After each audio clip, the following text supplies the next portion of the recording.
Welcome back to another episode of TrialSite News.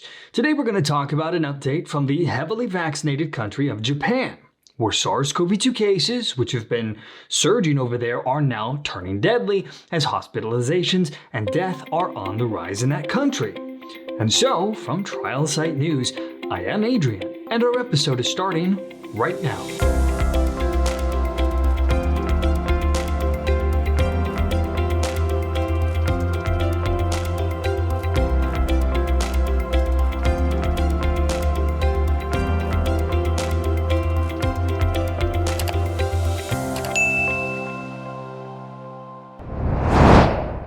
So, just a little over a week ago, we here at TrialSiteNews.com reported that COVID-19 cases in Japan were surging. This is part of a seventh wave of COVID-19 infection due to the highly contagious BA.5 Omicron subvariant, which is now circulating around the island nation of nearly 126 million people. We reported that 81% of the population is fully vaccinated, with about 58% of the population boosted. But this didn't seem to matter as cases have skyrocketed, with hospitalizations mounting. Now, of course, this really shouldn't be a surprise to any of our viewers here, as we here at TrialSite News have been documenting similar happenings like this around the world, both here on our YouTube channel and on TrialSiteNews.com. So back to the Japan surge. We checked in on the numbers, and this heightens the alarm even further. For example, let's take July 19th, the day of the most recent TrialSite News piece on our .com site.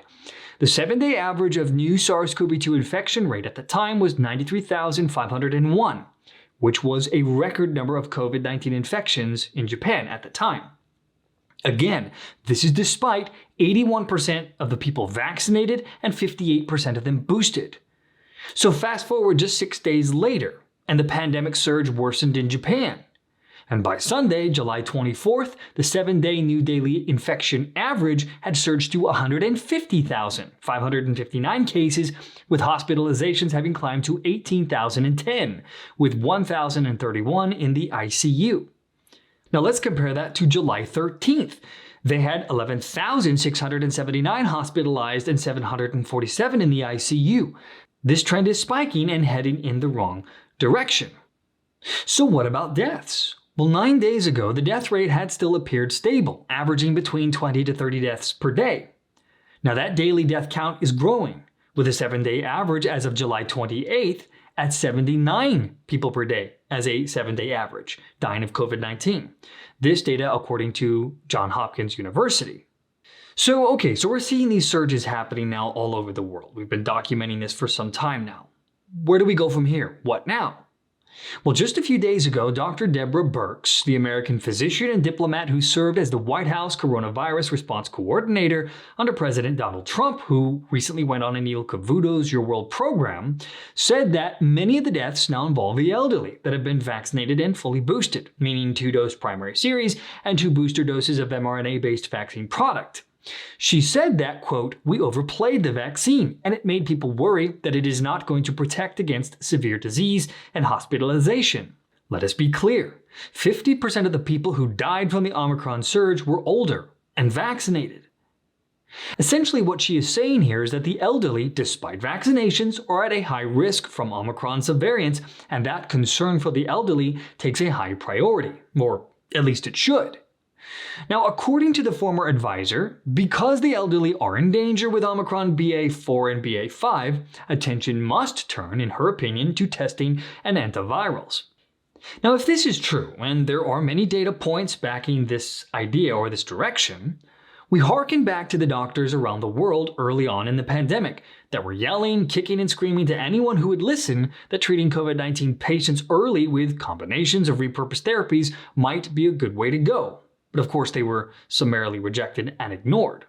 So this then begs the question, what antivirals do you think might be recommended? Well, the WHO, or the World Health Organization, as of April 22nd, here in 2022, is now recommending a brand new oral antiviral drug called Paxlovid for mild and moderate COVID-19 patients at highest risk of hospitalizations and admission, calling it the best therapeutic choice for high-risk patients to date.